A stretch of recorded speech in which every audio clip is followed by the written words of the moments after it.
It's really easy to get tunnel vision. I do it all the time. I get tunnel vision with micro and whatnot. So I mean, gotta keep up on the important stuff. So, anyways, SV's being pulled off the line. Looks like Tesla is gonna be killing off a bunch of stuff. He's even giving an early GG, saying, "Hey man, you lost. Get the heck out of here." Project X obeying that and just leaving.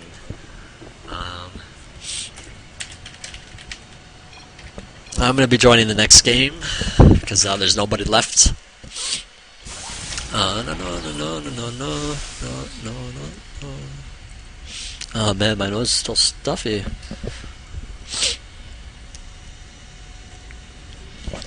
Wait, did I close my window? If I close my window, oh man, I closed my window. No freaking wonder. It gets super stuffy in here if I don't have it open.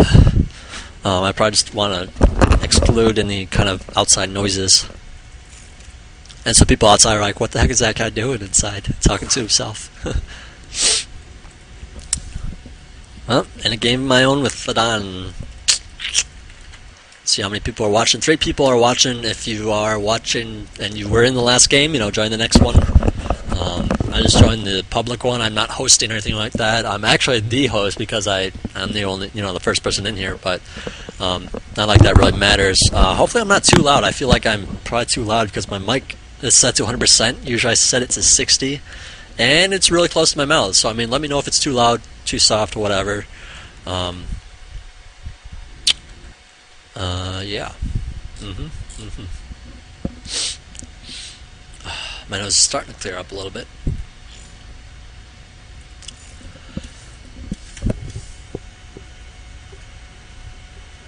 And in case you guys want to watch or listen to some more serious casting, I did cast a game of Jake Bake. He is a Grandmasters level competitor, playing as Zerg. And I just did a replay of him not too long ago, right before I joined that last Obs game. So check it out. It's pretty good. It's a pretty good game. I do have some other games of him. I should really do more games of him against pro players, but that's like, I don't know. Those replays are like old replays, so I mean, if I get some new ones of him playing against pro players, then yeah, definitely put him up. Looks like Tesla is here, and perhaps Toast, and I don't know who else. Well, it looks like we're full up because the game has started and I not say so.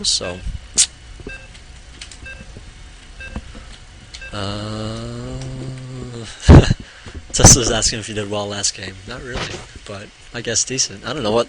I mean, it's all kind of circumstantial and like, okay, what level is your league, and I'll compare you to that. Maybe like that.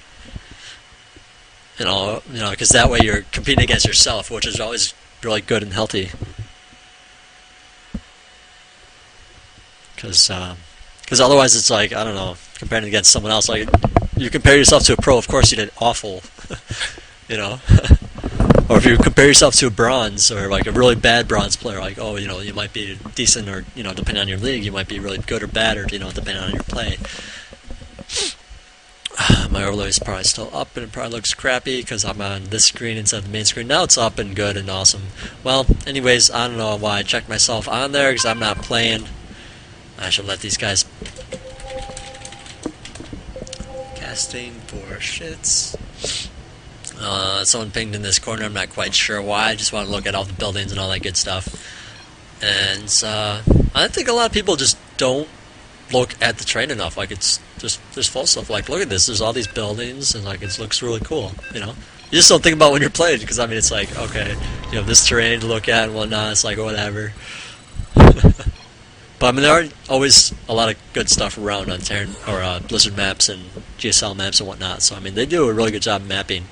I mean, I've made some melee maps, and functionally they're good. They look nice, but at the same time, it's not quite as professional. So I mean, I just want to give a big hand to Blizzard and people who make the GSL maps and whatnot. Looks like there's a bit of lag. Not a big deal. I'm just gonna bet on our Zerg buddy, Mr. What or what? W8T spawning as our yellow Zerg player at the bottom here. 6 o'clock position if you don't know your numbers. And it looks like he's playing against Lights Pink, who is Ren Guts Beard. Back 1 second.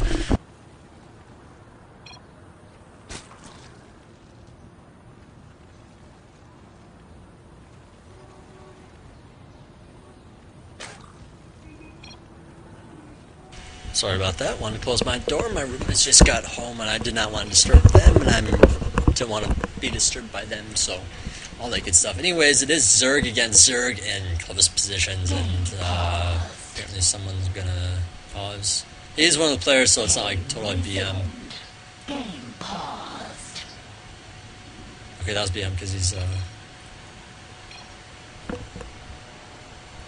oh, someone playing pauses and gives a reason. You know, I'll be right back in like 1 second. That's, to me, that's perfectly fine, even in an Obs game.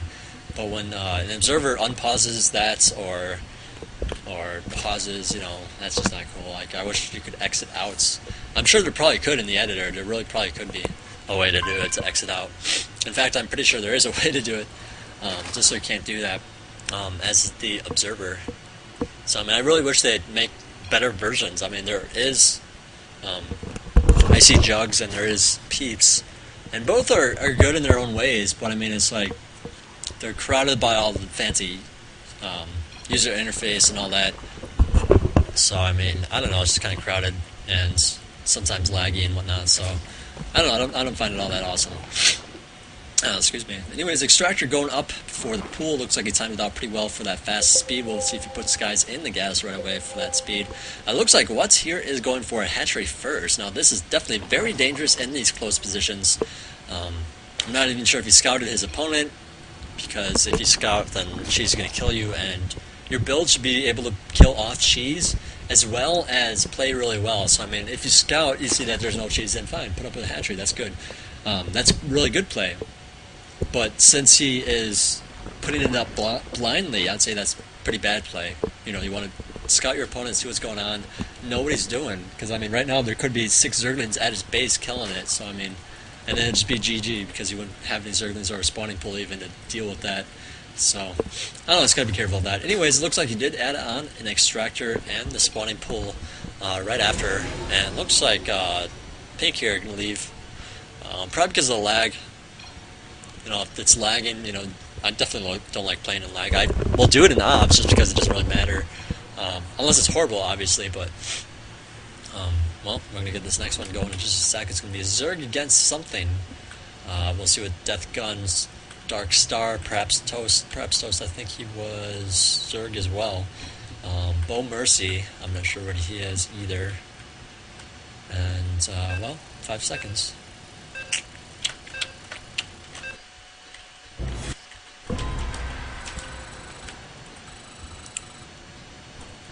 Plug myself in.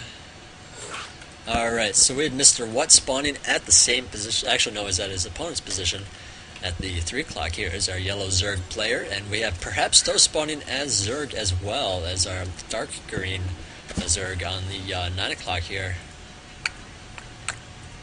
And it looks like some drones coming out. Looks like, I'm not sure what this is all about, but check it out, man. You're not going to know until you go. Well, drone's coming out here. I wonder if he's going to be scouting with that guy or not. So that's usually when I like to scout. So I do like an early scout, see if there's a cheese coming. Because then I know when to put down the pool, you know? Or I know to put up a, you know... Because, like, my play, for example, is actually very technical early on in Zerg against Zerg. First of all, you know, of course, the Overlords to this position, that's normal. You send a drone on 8 to scout the close ground. If you see if you spawn there, then you... 13 Extractor, 13 pool, and then if he's not, then you fast expand first on 15, then Extractor on 14, and then pool on 13. I don't know. So I like to have my hatchery up, get some extra drones out. Of course, then you are kind of, you know, you might be in trouble from banelings if you decide to go speed first. But, well, I don't know. I like the timing. I like to do Zerglings against banelings. Because I feel like I've practiced it a lot. I can do it pretty well. I can force them to waste some banelings and whatnot. It's not about like, okay, you move your guys to safety and then you send one guy into the banelings. Because that guy will just get killed off if you're against a good player. So, I mean, it's all about like you pull all your guys forward and then you pull them all back except for one. And then the banelings will hopefully explode on that one. Now, if your opponent has really good baneling micro, then obviously you won't fall for that. But, I mean, eventually he will at some point. So, I mean... you know, there are just little tricks. I mean, then you can run forward with your Zerglings against Zerglings and Banelings. Attack his Zerglings, and when one of his Banelings comes up to kill your Zerglings, you send a bunch of them out. Like you just box a bunch of them, move them out, and then you just cut your losses. Like you lose maybe like 2 or 3, maybe 4. If you do it bad, obviously you lose like all your guys. But I mean, then I don't know. Just gotta be careful. So, anyways, that's micro. You know, you only really want to do that once again when you are good on macro. Macro always does come first. Being able to produce guys, spew some larvae, and all that good stuff is always far more important. So make sure you do that instead of move your guys around. I mean, it's not as important, you know. So. Yeah, it's Mr. Tesla is the lagger this time. He seemed alright in the last game. I'm not sure if he just tabbed or something like that. That does generally make people lag if they're in full screen. I'm in windowed screen but full, you know, so it's like the full screen but windowed mode, so it tabs really fast. I used to actually be able to tab super fast in the beta, but then, I don't know, when StarCraft actually came out, it took like a million years to actually get to my desktop and a million years to get back, so I was like, okay, I'm not doing that. So, I don't know, it's just much better this way. Anyways, a couple of Zerglings got into the base of Wutz, and, well, Wutz has responded by building 4 Zerglings and killing them off. So, I mean, he's sitting pretty good with these 6 Zerglings. Looks like 4 of them are moving on out. Just so you know, the 2 Zerglings are not really pressure, they're really more to scout. Now, of course, you could just send 1 up here and then 1 over here, you know, just run around different spots at the same time, see more. That does take more APM, more skill and whatnot, so, I mean, of course, macro is more important once again, so, I mean, only do that if you really have the time to. So, 4 Zerglings out here. It looks like 4 more being produced by perhaps Toast. And, well, Wutz is going to be losing all the Zerglings, it looks like, as he tries to run into the base with that last one, not going to get in there. And he is expanding at the same time, so... now, I would say Wutz is slightly ahead. Let's look at the tab to make sure. Looks like he's slightly behind on the drone count. Looks like on the army resource, though, he is definitely ahead. He's not using his Zerglings, going to just sit back tight for now while he waits for speed. Apparently he's not getting speed. Or, okay, it just finished. Alright, never mind. It's like you look away for a second and it finishes, and then you come back and it's like, oh, there it is. But, lots of Zerglings now making their way across the field. And, well, since perhaps Toast is lower on Larva and lower on Zerglings, since he produced those extra drones, you know, he is in quite a bit of trouble here, especially with that speed already finished by Wutz. And, I mean, he could really just produce a lot of Zerglings, and, well, we can go right up to the main here, kill some drones. Ooh, picking them off as they try to run away. That's always a good thing to do, you know, you didn't have to kill that queen, you just had to kill off some drones. I mean, the queen's kind of secondary in a way, you know. Why kill a queen when you kill a bunch of drones you can't produce with that queen, you know? That's just a good way to do that. So anyways, the Zerglings now running around trying to just get out of there while the roaches have hatched. Let's see if he kept producing Zerglings. Looks like not. Did not keep up on spewing either. Just kind of, you know, kept it up to micro, which, once again, you know, macro is more important, you know. You know, if you kept on the macro, I don't know if my mic is too far away, but if you kept up on the macro, he would have like 20 Zerglings more, you know. Like this big ball could be like twice the size, you know, if he just constantly macroed. I mean, then he could easily pick this off, and the roaches would not be able to do anything. Looks like there was something that got in there to allow some more drones. Looks like some more drones are even being picked off at the natural here. And, well, those roaches are going to have to come out from that ramp to pick up those Zerglings. Zerglings almost got us around there. Looks like they got somewhat of us around there. Doing some good damage there to the roaches. Now, roaches in small numbers are not very good against Zerglings in large numbers. You know, Zerglings in large numbers just pretty much own up roaches. In small numbers anyways, you know, they get surrounds and whatnot easily. And there's not enough roaches to kill them off, so all that good stuff. Anyways, Roach War now finished by Wutz. He does have a layer going up as well. And it looks like some more drones are being killed off here. So, I mean, perhaps those definitely, yeah, I was going to say, definitely behind. Have no drones, like, almost at all. So, Wutz is victorious. Let's see who he's playing next. Looks like the same 3 signed up. I'm just going to put that up there, like, every time. Not that people are, you know, more people are going to watch, but just in case they, I don't know, are interested.